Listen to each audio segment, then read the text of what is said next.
All right. Well, I would like to welcome today Dr. Yong-Cheng Shi, who is a professor in the Grain Science and Industry Department at Kansas State University. The title, you're gonna cut that and rework it, Jarrett. I'd like to welcome today Dr. Yong-Cheng Shi, professor of Grain Science and Industry here at Kansas State University, who is also a recipient of the 2021 Global Food Systems Seed Grant. The title of this presentation is evaluating novel octenylsuccinic anhydride modified starches for emulsions and encapsulation applications. Dr. Shi? Thank you.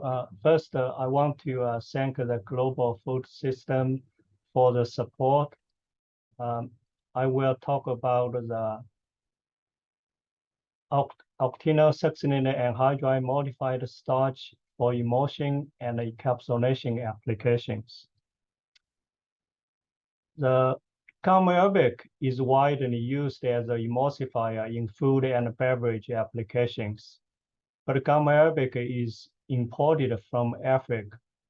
Its quantity can vary from region to region and year to year, and the supply of gamma arabic may not be stable.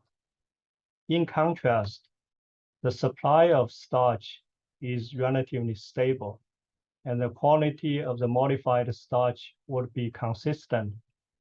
Modified starch have the potential to replace gamma arabic. The use of gamma arabic in beverage applications have been widely studied. The structure of gamma arabic has also been studied. This slide shows the part of the gamma arabic structure, the arabinogalactan protein complex. And you can see their protein part is conjugated with the carbohydrate part. It is believed that the stabilization of the oil by gamma arabic is due to the hydrophobic polypeptide or protein part of the gamma arabic molecules. In contrast, the starch is essentially a polymer of glucose. So it's made up of glucose linked with alpha-1,4 and alpha-1,6 linkages. As you can see, the starch molecules themselves are hydrophilic, so could not be used as an emulsifier. However, if we modify the starch, introduce a hydrophobic group. So in this case, the slide shows that if we react the starch with octenylsuccinate anhydride, then we introduce a hydrophobic group to the starch molecules. By doing that, the starch molecules would have both hydrophilic and hydrophobic groups, and then they can function as an emulsifier. The starch molecules modified with OSA starch then can help suspend the suspension of oil in water. The emulsifiers reduce the surface tension of the oil droplet and create a protective layer around them, so get a stable emulsion. The OSA modified starch for food applications, the maximum level of treatment allowed in the US and most countries in the world is 3%. And the degree of substitution of the product we get is about 0.02. What that means is every 100 glucose unit, we will have 2 substitutions. So every 1 substitution in 50 glucose units. So keep that in mind because the emulsion properties is depending on the degree of the substitution. And the overall degree of substitution would affect the emulsion properties. In addition to that, the emulsion properties in general, the properties of modified starch is also affected by where the substitution located. On the granular level, it's important to know if the substitution is on the surface or the inside the starch granules. At the molecular level, it's important to know where the substitution is located at the end of the chain or close to the reducing end.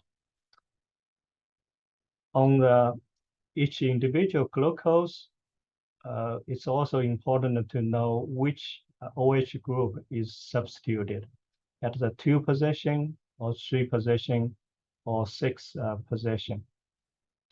And we have conducted studies to examine how the degree of substitution and the location of substitution affecting the physical properties of modified starches. Traditionally, the OSA modified starch is prepared in aqueous slurry. So we slurry the starch in water, adjust the pH, and the reaction can be done at room temperature around 25 degrees C.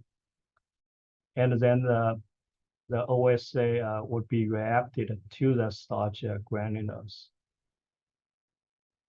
However, in our group, we have developed a new technology and new products.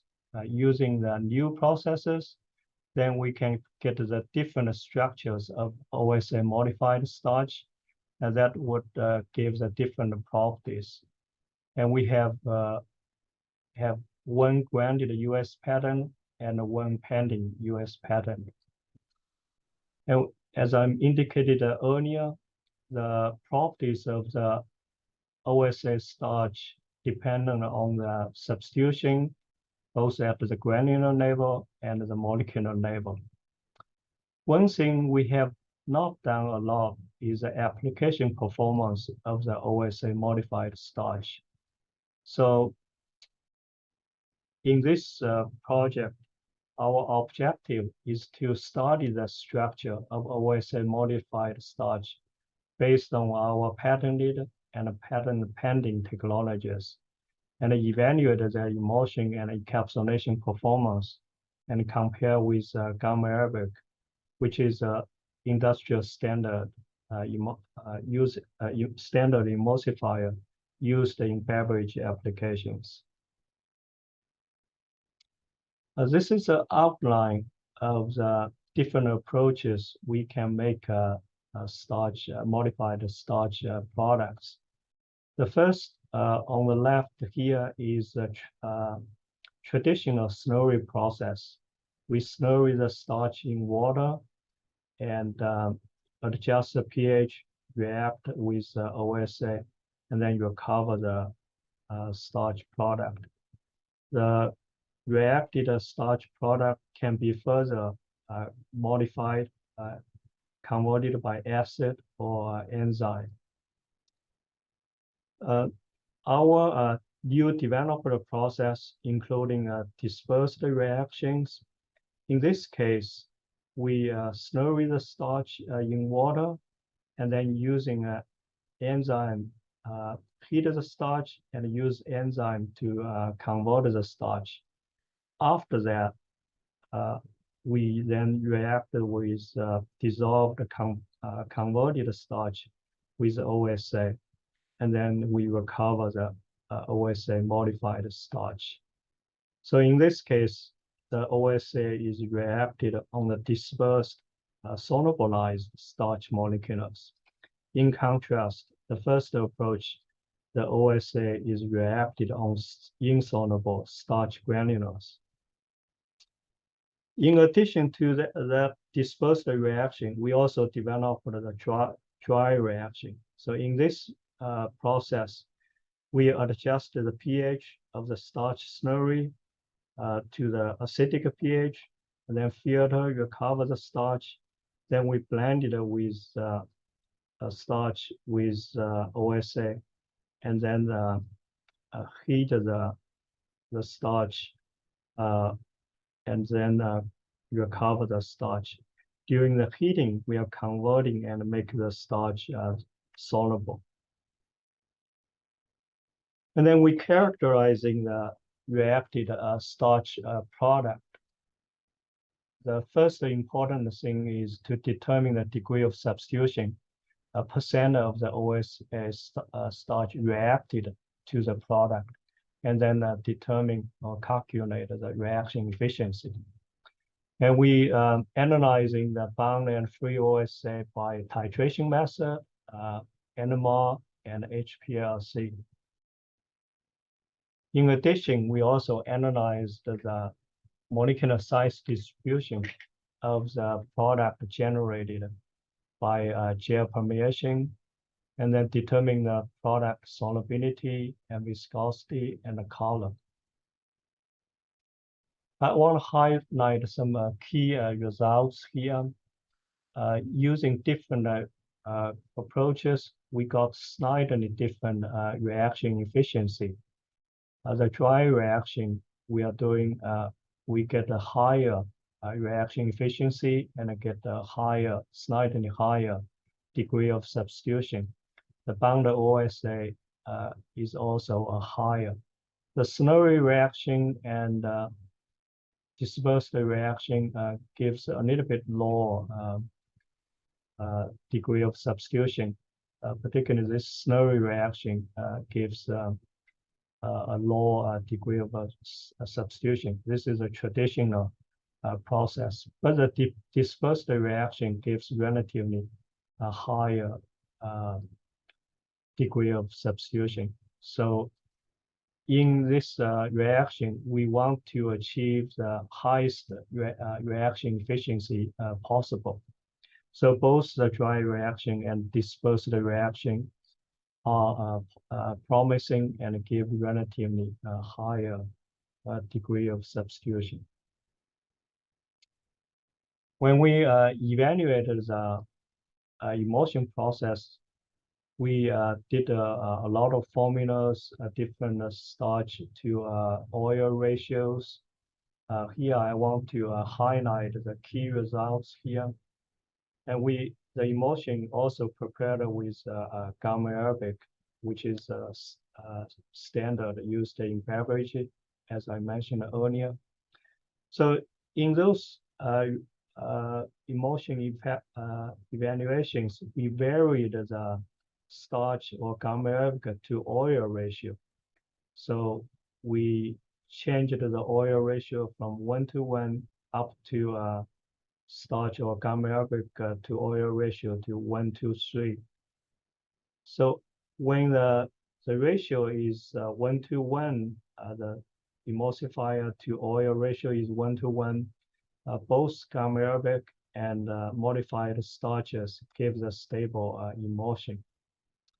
However, when we increase the oil level, when we get to the oil level 1:2, then the gamma arabic is still stable, but the two commercial, commercial starches is separated. But another commercial starch C2 still stable.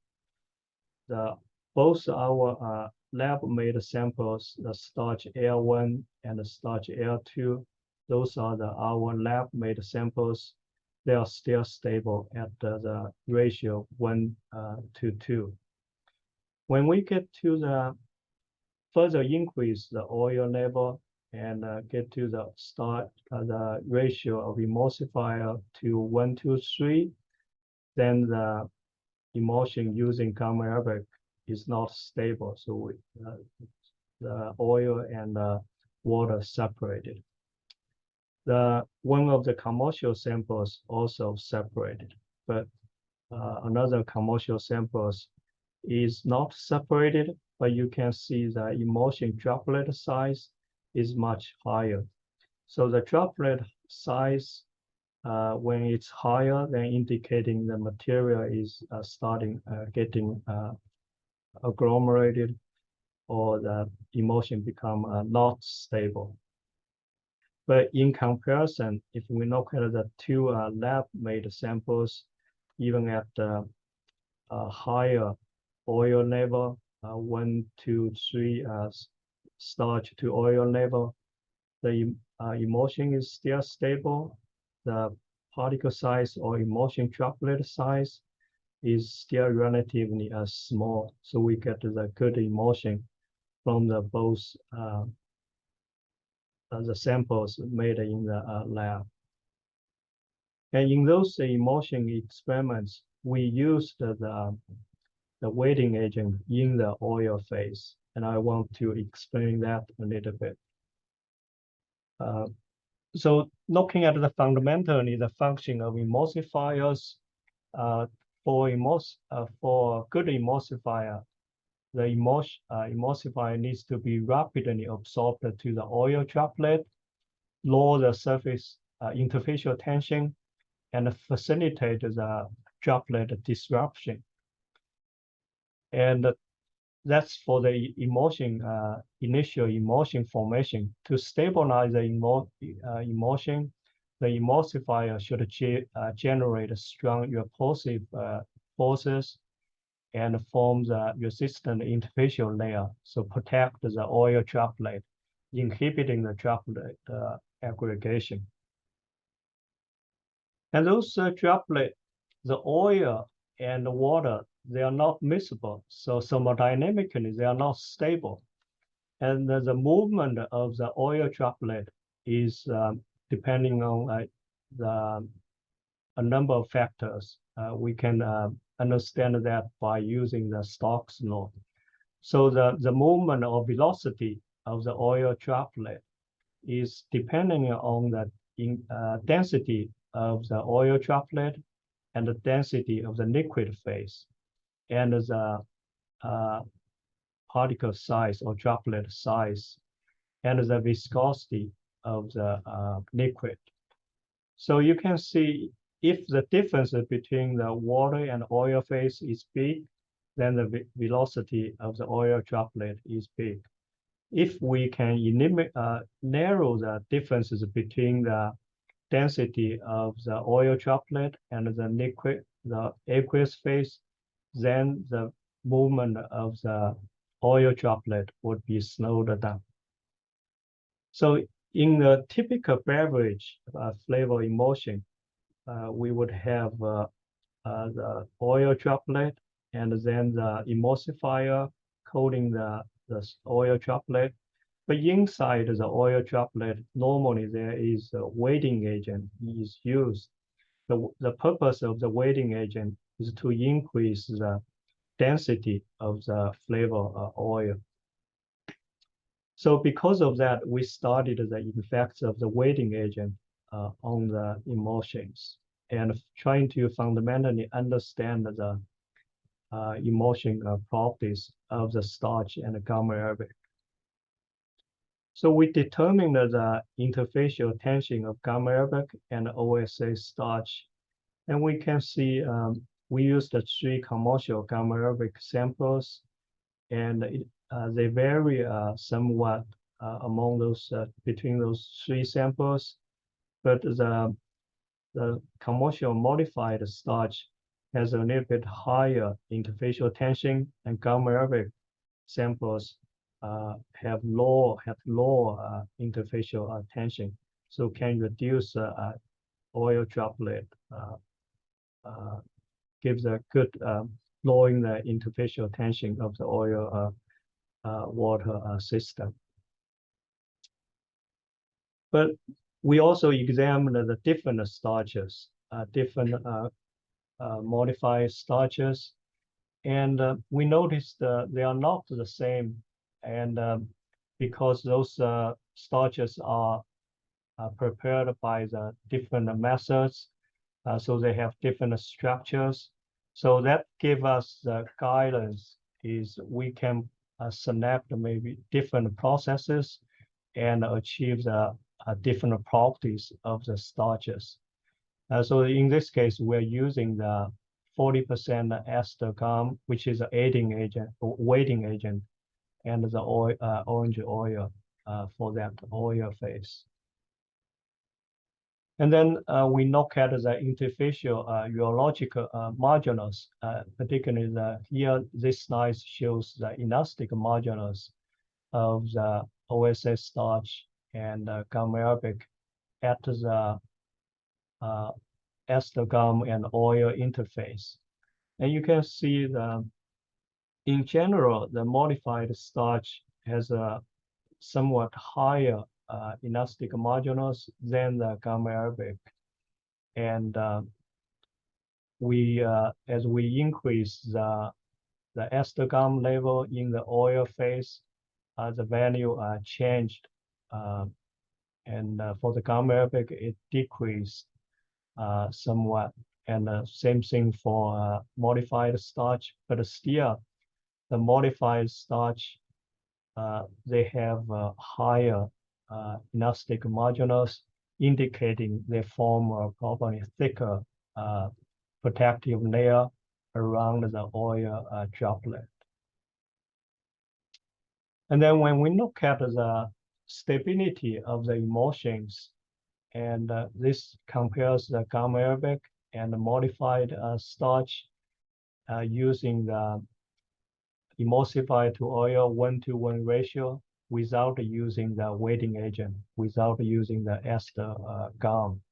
And we can see they both are stable. Initially have the low droplet, oil droplet size, but the droplet increases with time and gradually become very big, not desirable. So this is again the emulsion prepared without the weighting agent. If we add the weighting agent, then both samples gives a relatively low emulsion droplet size, so they're all stable. And both gamma arabic and modified starch gives a very good stable emulsion. And again, this is using the emulsifier to oil ratio 1-to-1. When we increase that oil level, so to the emulsifier to oil ratio 1-to-2, and then the particles size of the emulsion droplet increased, and they are still relatively stable. In this case, we are using the 40% ester gum in the oil phase, but the particle size is a little bit higher in this case compared with the low oil load. So to recap the work, I think through this work, we learned more about the use of starch and gamma arabic in beverage applications, and that will help us to guide us to how to use the products we developed, particularly those products we developed by the patented process. Gamma arabic has an advantage. It's a natural ingredient. So the good thing about gamma arabic, you can promote the product as an all-natural ingredient. However, the supply of gamma arabic may not be stable, and the quantity may vary from year to year or region to region. In comparison, a starch or modified starch supply is relatively stable. We can get the consistent quality of the product. However, we do need to label those products food starch modified. The emulsion mechanism or the structure responsible for the emulsion stabilization is different between the gamma arabic and the modified starch. In the gamma arabic, it's the arabinogalactan protein complex largely responsible for the emulsification properties of the gamma arabic. And I should also point it out that structure is heterogeneous, although I did not present the data or talk that, but the gamma arabic is not a uniform structure. So some parts of the molecules attached with the protein, some parts not. In the starch, modified starch case, the octenylsuccinic group is a hydrophobic group. And that by introduce that group, then the starch became have the ability to emulsify the oils. And for the modified starch, the size and the shape of the starch molecules and the distribution of this OSA group are important for the emulsion properties. And I want to also emphasize that different structures can be obtained by different processes, and then we can get the different emulsion properties. We have developed the products with higher oil loading, as I indicated earlier. We are able to actually generate the emulsions with higher oil to starch ratios. So I want to thank you for your attention. If you have any questions, please contact me by email or phone. Thank you for your attention. Thank you so much, Dr. Shi. And as he mentioned, if any of you have questions or would like to discuss this project in more detail, please feel free to reach out to Dr. Shi and do so. Thank you.